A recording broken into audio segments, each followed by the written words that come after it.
Hey, what is up guys, MKBHD here, and this is the Huawei Mate 10 Pro. It's another one of those phones that you've either heard a lot about or you've never heard of it at all. For a lot of people, this isn't even on the radar. It's brand new, hasn't come out yet in the US, so it's not in any stores, it's not on any carriers, it's from a brand you may not have ever heard of, it's just super uncharted waters. But in the tech community, if you follow pretty much any tech YouTuber or any site, it's showed up in some form, in some post of one of the best phones of last year. Basically, Huawei is already really popular in a lot of Asian markets, but they also have a big media budget and they're trying to expand and make their first big splash in the United States. And this is the phone that they've chosen to make that splash. So I've got one and I've used it. And the question now is it for those 800 bucks you'll pay for it, is it worth it over the other main players that are already established in the US for like the HTC U11s or the Samsung Galaxy S8s or S9s or LG V30s? Let's find out. So first of all, aesthetically, everything on the outside, Huawei has adapted well to this, basically what the market seems to expect out of a phone in 2018 in the US. It's these glass sandwiches front and back, it's dual cameras, it's metal rails on the sides. In fact, it's built just as well here as any other Samsung phone like the Galaxy S8. Tight tolerances, precision milling, IP67 water resistant, shiny bezels. It's of course really, really reflective. It's a nice contrast actually to most of Huawei's designs from the past couple of years. I am feeling this design, maybe not in this color, but I actually do like this design. Unfortunately, being very 2018 also means no headphone jack, which is kind of the way it is. And there's also no wireless charging on this phone. It seems like they could have done it with a mostly glass back, but that's a minor one for me. I've used plenty of phones with no wireless charging. So the only weird thing for the hardware for me is just it kind of looks a little bit weird. I think something about the dual cameras being so separate like that. It's not the fingerprint reader. That's absolutely perfect, and it's extremely fast if you've ever seen it in use. And it's also right where I'd want it in the upper middle back of the phone. So I guess just in terms of looks, I think the big two separate camera rings are a little weird. Luckily, I don't have to look at the back very much. The buttons are tight and clicky and on point, and the speaker it's average. It's at the bottom. It's nothing special. Again, it reminds me of like a Samsung or an iPhone speaker because it's really easy to block.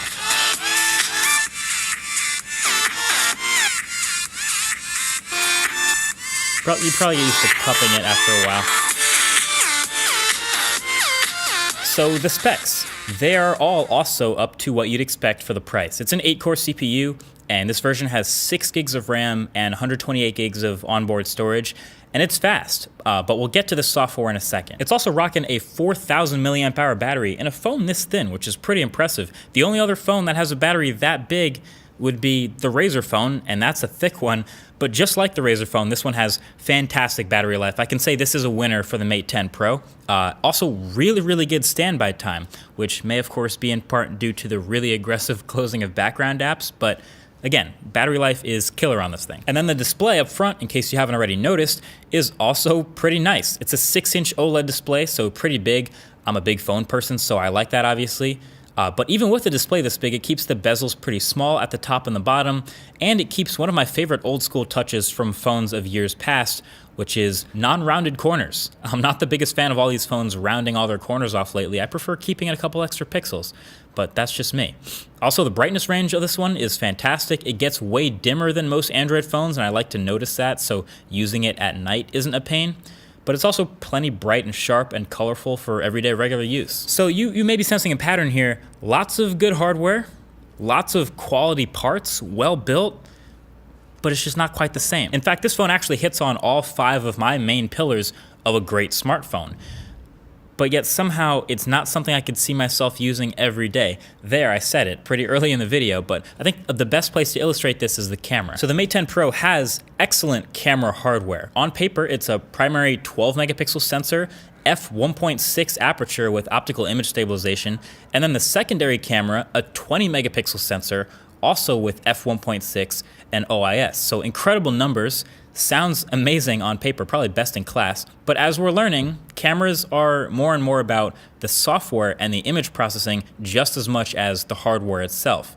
Mate 10 Pro takes pretty good photos, not incredible photos, but pretty damn good ones. So sharpness is great thanks to the OIS, and colors are pretty good, though I find images a bit contrasty, but that could be because I'm more used to the more aggressive HDR from my Pixel 2.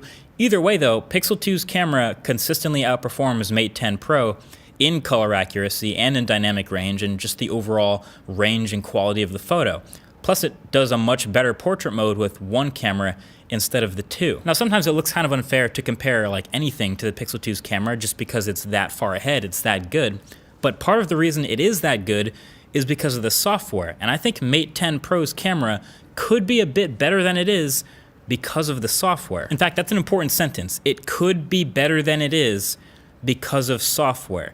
That's like a metaphor for this entire phone. The skin on top of Android 8.0 on this phone is EMUI, and it's not subtle. It's a pretty in-your-face skin with a couple of pretty obvious design and functional cues from iOS. I mean, that's just being real. For example, out of the box, there's no app drawer, so your home screen will just kind of look like this, just straight up icons everywhere, plus bloatware that you can't uninstall or hide, so you have to put it in a folder, but it's still on your home screen, like an iPhone. And then the share menu for an image in the gallery for an iPhone looks like this, and then for the Mate 10 Pro, looks like this.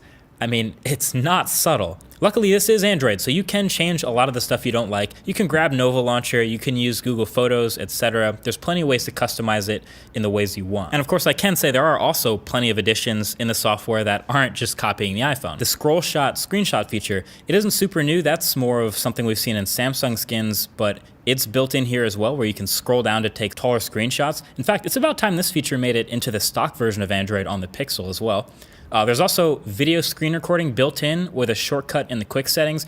It's not the best screen recording, not the smoothest thing in the world, but it's there and it gets the job done. And also for apps that aren't the 2:1 aspect ratio natively yet, there's a full screen app button, works fine, one touch, and you're done. There's also plenty of features for making it easier to use a much larger display. So yeah, the skin, it's a bit hit or miss. It's decently customizable because it's Android. So if you don't like some of the decisions made out the box, you can change them, but not all of them. There are definitely still things that are stuck the way they are. Like one thing they built in is on most phones, you can double tap the power button and it opens up the camera. On this phone, double tapping the power button doesn't do anything. You double tap the volume rocker and it opens up the camera, takes a photo real quick. And that's fine. I mean, it's decently useful. I don't know how many people are ever going to use that first photo.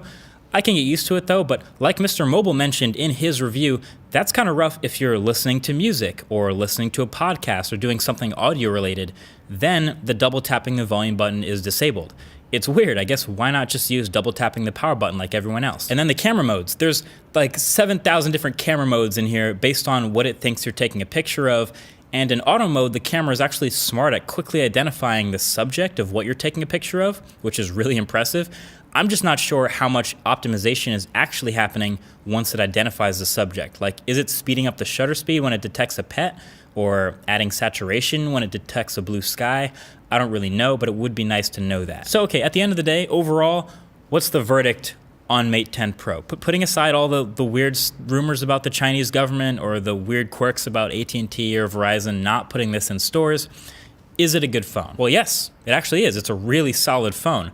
But it comes in at $800, so that kind of puts it in a weird place where like you're choosing between this or some of the other main established players like the Galaxy S8 or Galaxy S9 or HTC U11 or LG V30. Like, is there any reason to buy this one? Basically, you should get this phone if you're a big fan of the design or if you just really want to be unique and really don't want to get one of those big main players' smartphones in the same price range. Then again, why wouldn't you? Like, those other phones are obviously quality, but with this one, you still get your A+ battery life, your great display, great build quality, great camera.